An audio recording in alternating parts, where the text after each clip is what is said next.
How do I get delts like you?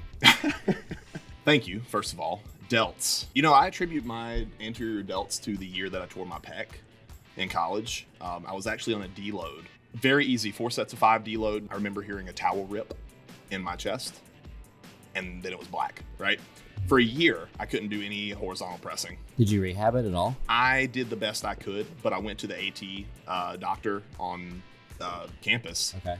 And she looked at it and she was like, it doesn't look like a pec major tear. It looks like a minor little, just a small piece of the tissue. No, my tendon's naked. So I didn't really go to traditional rehab. I did a lot of self-rehabilitation just from reading. I think that's when I picked up Kelly Starrett's book.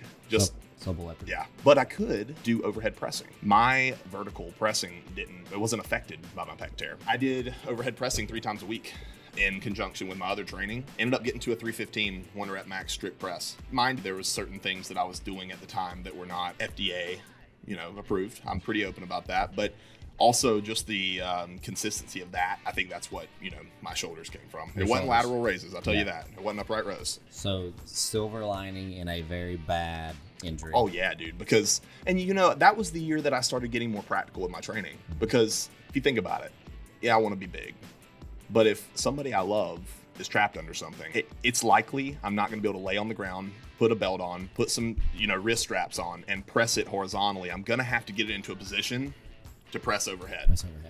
So deadlift and overhead press were my babies. Yep. But it's insane the carryover that I had, because after a year of not bench pressing and only overhead pressing, going back to bench the first time, I was only 15% off of my original, 1 rep max. Yep. Yeah, I think vertical pressing has a better impact on horizontal pressing than horizontal pressing has on vertical pressing. Most definitely. Right, like you can take a really good bench presser and they're going to struggle with overhead press. But you can take someone that's really strong overhead press, and they're going to be pretty good bench pressing, having not touched a horizontal press in a lot. A lot of it, I think, has to do with what your shoulder blade is doing in an overhead press versus what it's doing in a horizontal press. What your upper arm bone is doing in an overhead press versus what it's doing in a horizontal press. But I think anterior delt is still pretty active.